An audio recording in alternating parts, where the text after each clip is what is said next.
Gościnne progi słupskiej herbaciarni. Paweł Okomski, witam i zapraszam na wywiad z byłym zawodnikiem Energii Czarnych Słup, Jerelem Blassingamem. Hello, Jerel. Hey. First of all, I think we should make this interview in Polish, or maybe not. Oh, maybe not. Not right now. Give me 2 more years. two more years. Okay. Like everybody still, we are talking in Słupsk.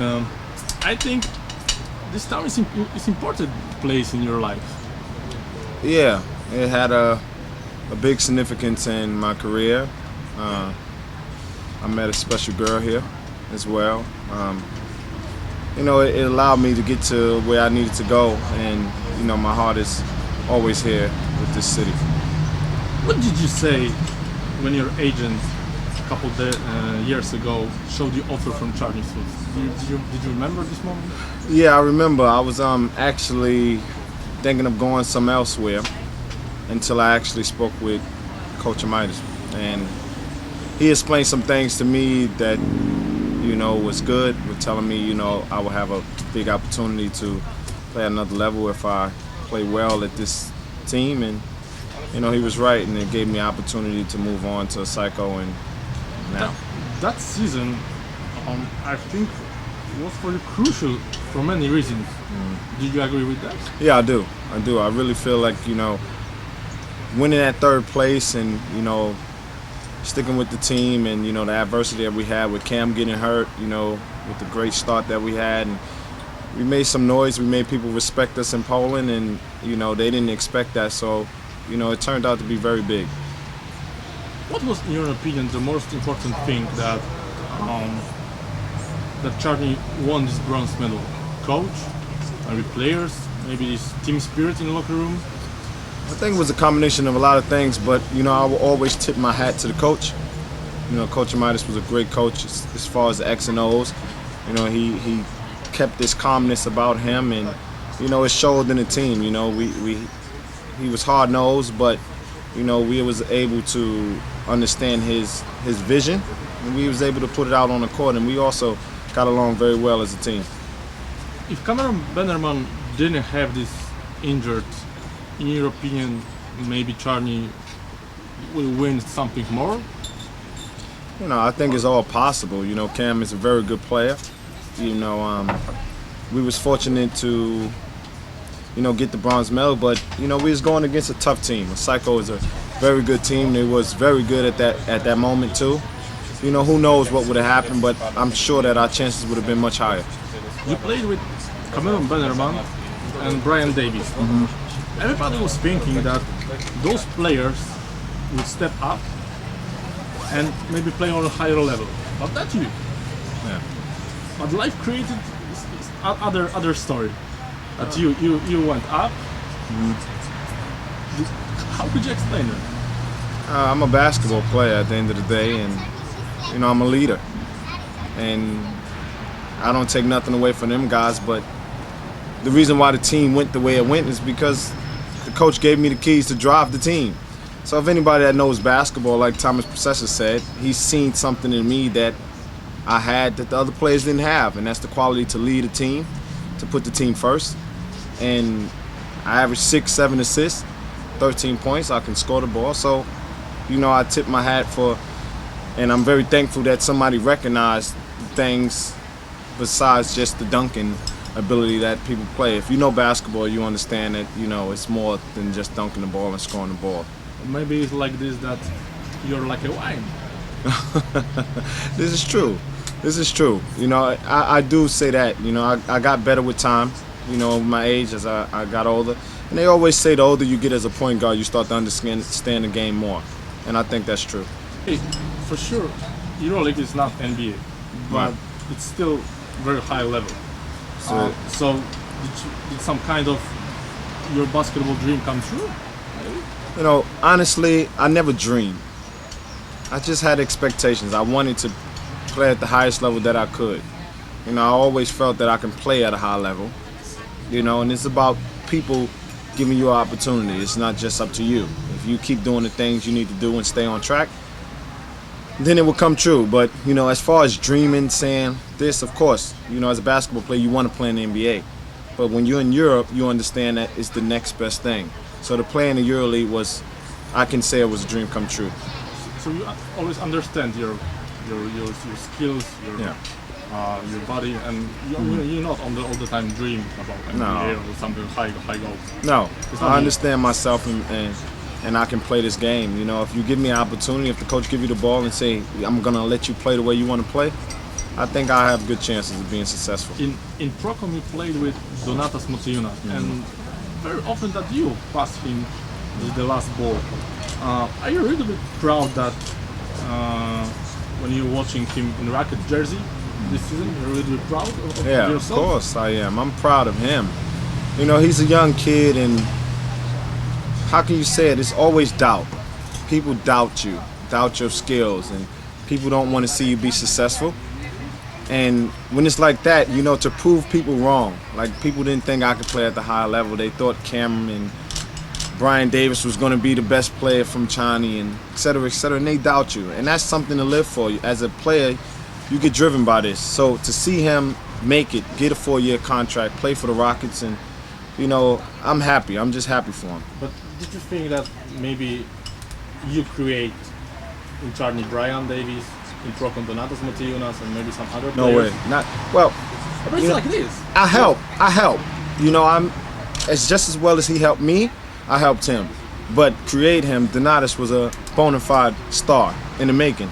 I don't remember who told me about that, but after when you went to Procom, in Sloops played in Stanley Barrel, and everybody say that the one difference between Blassingamem and Barrel is Blassingamem creates other players, and when you pass to some other players ball, he can score or something like that. But everybody think that Barrel creates himself.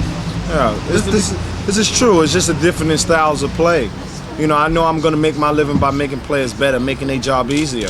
You know, that's the essence of a true point guard. You know, I'm a pass-first point guard. I can score, but I'd rather make it easier for these guys to make it easier for myself. And, you know, if you understand that as a point guard, to get these guys involved, your game will be much easier. For 2 seasons in Poland, you worked with 3 Lithuanian coaches, and Dainis Adomaitis, Tomas Pačesas, and Kęstutis Kemzura. From which coach you learned the most? I learned from all of them. Like, honestly, you know, Thomas was hard-nosed, but he knew his basketball. You know, and he always had your back. He supported you. And, you know, Coach Adomaitis, you know, he believed in you, gave me that faith and that understanding of the game as well. And, you know, my last Lithuanian coach, he was a scientist when it comes to his X and O's, you know. Over the top, you know.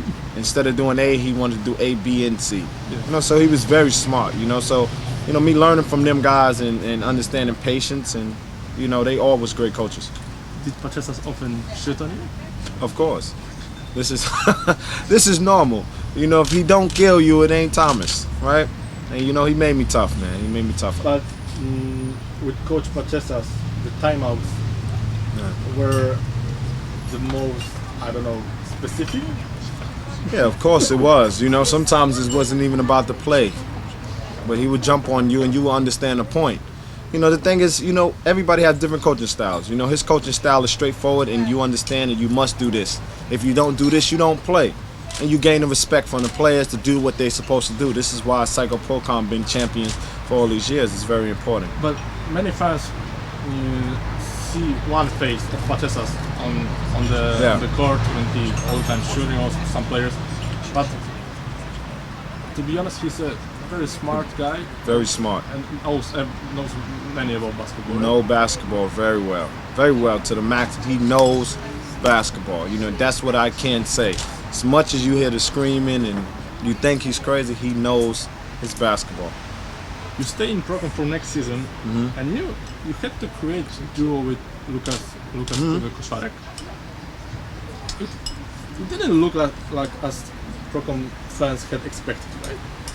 Well, you know, that's what they expected. I don't know what they expected. How can you expect something when you never seen it before? You didn't have with him maybe good relationship. I don't know. But on the court, you didn't look like with Cameron Bederman. No, because it's two different. It's two different styles of play. He's a point guard that needs the ball. I'm a point guard that needs the ball as well. But he has the ability to shoot very well too. So, you know, we was just learning each other. You know, we started camp late. I'm not going to make an excuse for it, but you know, we went into things very late, so it was very difficult for us to get the cooperation very fast from each other. Or maybe that was a bad decision that Lucas tried to be more shooting guard because you and Koszarek are point guard. Maybe that was a bad decision. I don't know. I can't make a judgment. I'm not here to make judgments on that. You know, he's a great player.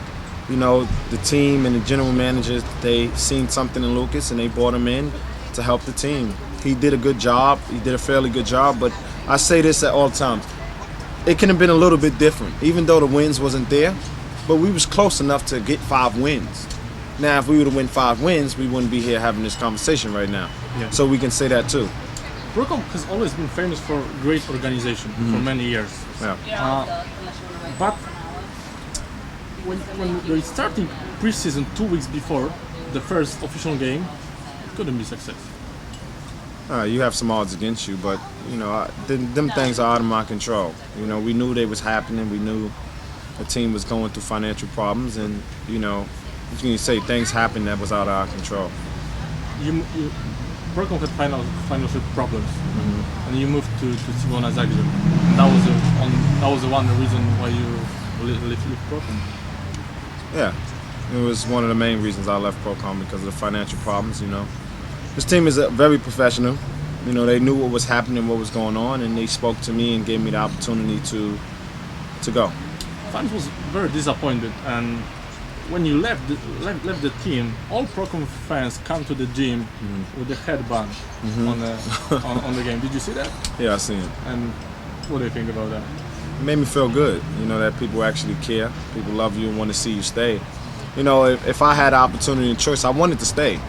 It's not that I didn't want to stay or I wanted to jump ship when things start to go bad. I'm not that kind of person, but you know, it was the best thing for me, and you know, we had a mutual agreement, and you know, we decided to go separate ways. But situation like this, when parents wear headband or something like that, is the best part of the basketball. Yeah, it's great, man. This is what you do it for. You know, to be appreciated, to be loved, to people to appreciate coming to see you play, and once you see that, then there's a sense of joy. Tell something else about your time in Cibona. That was a new country for you. New country, man. It was a great experience. You know, the basketball there it's big in that area. You know, they support the basketball. They're crazy. They fans. You know, they come out and support. If you're not winning, they don't support you. So it was a little tough when I first got there because we wasn't winning. And then when, you know, we turned some things around, and it was a great basketball city, man, to be in. And, you know, I'm thankful that I actually made that transition. After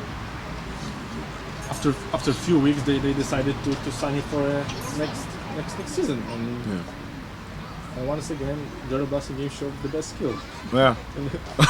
I'm just lucky, I guess, man. You know, when the ball rolls my way, you know, I just made it happen, and, you know, I'm thankful. He played with big European prospect, Dario Saric. He this year was close to NBA, but he didn't decide to join. He could be, for, I don't know, 4 or 5 years, be one of the best maybe European basketball players. Yeah. I hope so. You know, he has all the skills and the potential. He's going to go as far as he want to go. You know, he's a workaholic. He's in the gym constantly. You know, before, after we practice, you know, and I think the sky's the limit. 6'10" guy that can handle the ball, can shoot, can pass. You know, the sky's the limit for this kid, and he's everything what is advertised. He could be, I don't know, another player. Would you help him to be in NBA? I wish I could take some credit for that, but you know, I can't take credit for these guys. Are good players already without me, you know, and they make me better more than I make them better. I have one more question about Cibona. You won championship. Yeah, another one. Another one. Yeah, that's all it's about at this point for me. You know, being 31 years old, just to win, just keep winning and keep winning. You know, I just want to keep winning. You know, the more championships I get, you know, the happier I'll be. I hope I get a Europe Cup championship or something like this. I have one question from the fan, and I will read that. You grew up in Brooklyn, in New York, and many celebs grew up there, and a lot of movies have been directed about this place. There is Woody Allen, Mel Brooks, Larry Brown. Hundreds of people attracted to this place. What is the magical about it, or Brooklyn? It's just the adversity. I guess can be the magic that you are faced with so many challenges of making it out of there. That the magic is bound to happen before it even happens, because you're faced with so many challenges from the beginning, from drug dealing, from shooting to crime, and you know, people that don't want to see you be successful, that's not helping you, and to just make it out of there, I guess it's magical from the beginning. And that's the only way you can go is up. So, you know, I can't really say what's the magic there, but it's a beautiful place. You know, it's filled with love as well. But you know, it all depends on who you're around and what crowd you stay with. Well, it's not easy to grow up in Brooklyn. Oh, it's not or easy. Maybe this is some. No, it's not easy. It's really not easy where I'm from Brownsville, Brooklyn. You know, it's people don't make it past their 20s. You know, to make it out of that situation is everything. You know, that's a dream. It's not basketball. For me, to just make it, just to do something with my life, to go to school, to go to college, that's a dream come true for me. You didn't drink? Never drink? Never drink, never smoke, nothing. This is one of the reasons maybe why you sit here and we can talk about your career or something like that. Yeah, it's very important for me. You know, I feel there's no need for it. You know, I can have a good time and smile and laugh, and you know, my career goes on. You know, I stay healthy, and I think it's because I don't smoke and drink. You know, that I can keep my focus. If I will say right now one thing, tonight we give nothing, but we take everything. Did you remember when you're singing it? Yeah, that was my theme song to get the team excited. They wanted it all the time too. From this movie 300. 300. Yeah, it was fun, man. You know, I was always the team spirit, get the guys going, and you know, we always have fun with it too. So it was great. That was maybe some funny situation in suits in locker room. could you say something? Man, we always have fun. You know, that team was a fun team. You know, I think that was the best team in Swoops that I've been on. You know, with having fun with them guys, man, with you know, being in a shower with them guys in the locker room, and you know, everybody's joking, everybody having a good time, and you know, winning helps that too. You know, it brings us closer together, man. We had a great time. So the best anecdote of the court from Charlie? I don't know, man. There was so many moments. It's hard right now to put me on the spot and actually think back. But man, we had a lot of things that we used to do, man. I don't know. We was just a team that wanted to win. We was just pumped up to win, you know, because everybody didn't think, and it was just that thing, you know, to keep going, to keep proving everybody wrong, because nobody thought we would do anything. You know, to get them 11 wins from the beginning, man, it was just thing like everybody just knew. It was something that everybody knew, like, you know, we have to keep winning and winning. It just became a trickling effect. And without this team spirit, it's couldn't happen. Yeah, you know, if guys don't get along, if guys don't allow the players to be who they are, if you don't accept your role, you know, we had guys that accepted their role. And that was the beauty of that team, because it was coach that made it possible to give guys their roles, and everybody understood. Everybody respected each other, never stepped on anyone's toes. And we were successful because of that. Montes knew his role. Cameron knew to go score the ball. Brian knew to block shots, rebound, run the floor. And my job was to pass the ball.